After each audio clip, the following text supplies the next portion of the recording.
was the letter I had taken from the postbox who had it out for Norman who sent him that letter.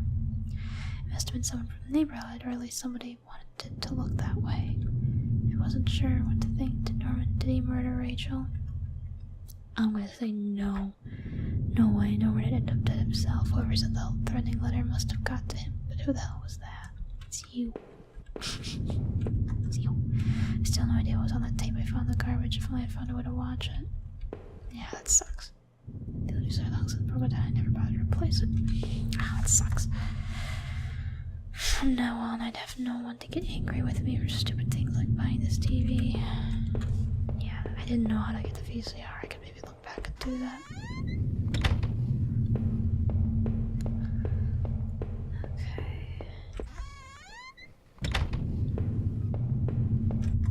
My old office safe sat on the floor. It used a digital passcode lock. Did I try to open it? Yes, of course. The safe used an 8-digit code. What was that code again? I don't know. No, that wasn't it. Damn, I couldn't remember. I don't know. I leafed through the notebook I had taken from the forest, and there were the names that had been written down. Heather, Olivia, Ashley, Cheryl, Iris, Daphne, Holly, Rose, Rachel. I recalled the names I saw scratched down on that old desk, deep within those musty tunnels. Was the man in the house really up to something? Was he the one responsible for Rachel's murder? Brett found him dead. Hold on. 8-digit code. I don't know. 1, 2, 3, 4, 5, 6. Oh, no. That's not it. Okay. I was just guessing. Okay. I bet that it opens up secrets if you can figure out. I missed something up here. I already did that. Within the few broken pieces that remained of that mirror, I could see my face had grown pale and weak. I couldn't bear to look again. It was like I didn't actually expect a reflection. I felt empty and drained.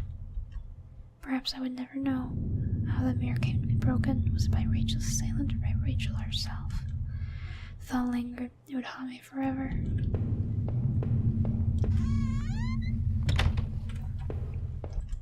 It was the key card I found in the factory, the one that allowed me to slip through that door.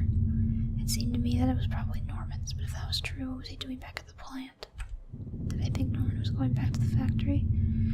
I'll say yes, I guess. It must have been him. He must have been using the old locker room. Oh, wait, no. It's probably me. The laptop had finally run out of power. How long had it been left running? I realized, no, it's probably me. Not Norman. So this part's interesting. You have to kind of piece together the mystery. And obviously, I'm just guessing. I actually don't know. The reflection in that grimy glass was only a shadow, a whisper. The quiet in that room unnerved me terribly.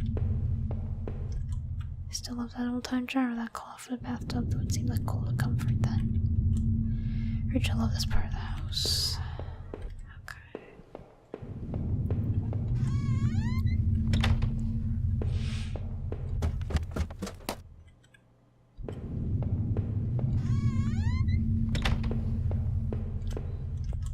Damn, this town really wanted a nice place to settle down, not this madness. Okay, I already did that. What else am I doing? I already go in here. Yes, I can't find all of 8-digit passcode.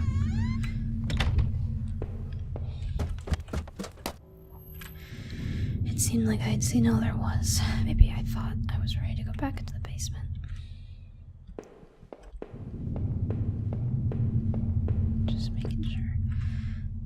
Mail still sat there, heaped on the floor. How long had Rachel been lying in the basement? There was nothing for me here anymore. No reason to stay in that house. Did I leave, never to return? Not yet. I feel like I had to think about it a bit more. Let's see what else I gotta do. There would be no more dinners here, no more chit-chat over breakfast, at least not for us. I couldn't recall when I last ate, but I wasn't hungry in the least. I must have locked the door. There was no reason to return to the backyard anyway. Okay, I'm gonna go back down to the basement.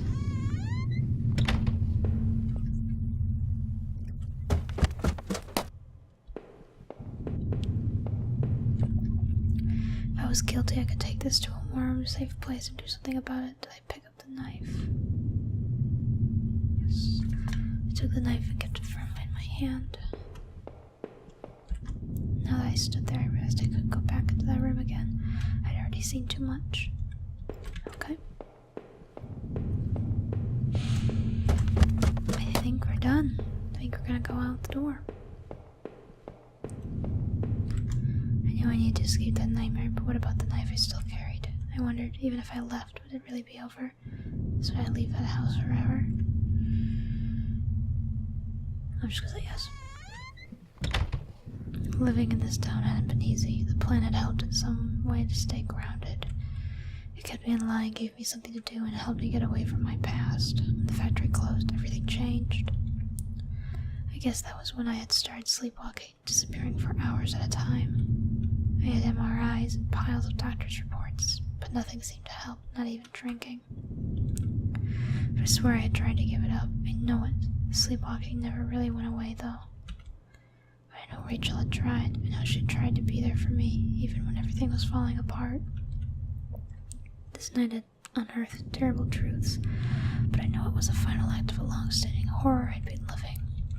Waking up in that house tonight was the final cruelty. I wish I remained unconscious in that room forever. It was obvious to me that the man I had found in that house had something to do with all this. Could he have killed Rachel? It started to seem like there were too many things I had seen to think otherwise. Now that I thought of it, those sewers were a terrible mystery. What had happened there? I was lucky in my way to even find my way out of there. If I never did find out what was on that tape that I now kept, what might have shown me? Oh, it sucks. I don't know where I was supposed to go for that. I must have missed a room. I had found the contents of my wallet scattered throughout town. Why the hell had I been out there? Had my sleepwalking gone to some new extreme? I thought that I couldn't account for my whereabouts, but knew I had been to that forest and even Norman's place. Well, it was terrifying.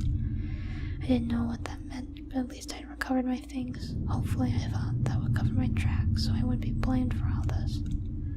Deep within those woods, though, was where things became truly awful. Finding that notebook only made things worse. Rachel's name had been on that list, so what terrible plot was she a part of? There was a similar list of names on that desk back in those tunnels. What was the connection? It was clear at least that Norman had been going back to the plant. Maybe he was the one who had boarded up that locker room, who had been drinking up there in that secret hiding place. I didn't mean that. It should have said it was me. I'm pretty sure it's me. So when he killed that guard then, he must have. Maybe he was found out, or the guard had caught him on patrol. Damn it, Norman, why? After the factory, I thought I might find some solace if I could just get to Norman's store. But all I had found were more horrors and more questions. Now that I really consider it, that's when I should have seen it coming. Damn, Norman, how did you get mixed up in all this? I know you weren't a perfect man, none of us are, but you didn't deserve this. Maybe whoever had done you in was responsible for the other murders that happened in that town. At the very least, I was convinced you and Rachel were killed by the same person, which is you. I sincerely hoped you would find some peace, my friend. I knew I never would. When I had marched through the rain towards home, I just desperately clung to the hope that this would end. I guess in a way it did, but I could have known how hopeless it all was. I'd started to feel as disoriented as when I sleepwalked to think of it now.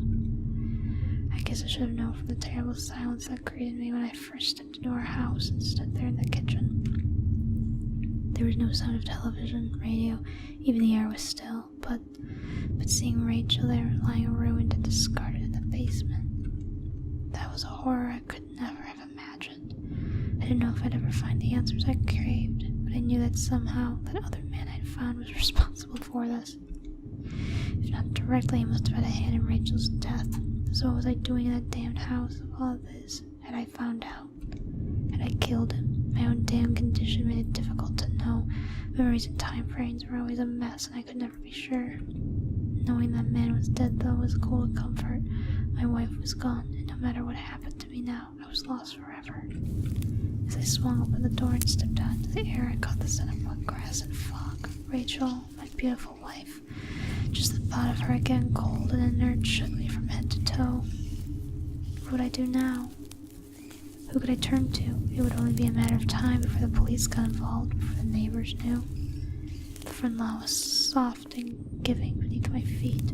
I couldn't shake the urge that I should stand there, but rather that I should run.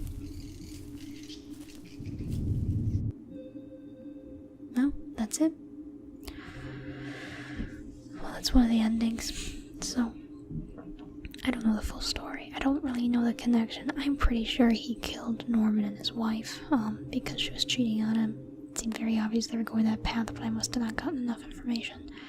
I imagine that tape, would have, said more to say about the other stuff, because I don't quite get all that. I'm wondering if those are even, like, dedicated. One was dedicated to my wife, Nancy. Watch her back. I'm wondering if it's how it's actually related, but it's an interesting game. What happened? First cue to quit. But yeah, it's interesting.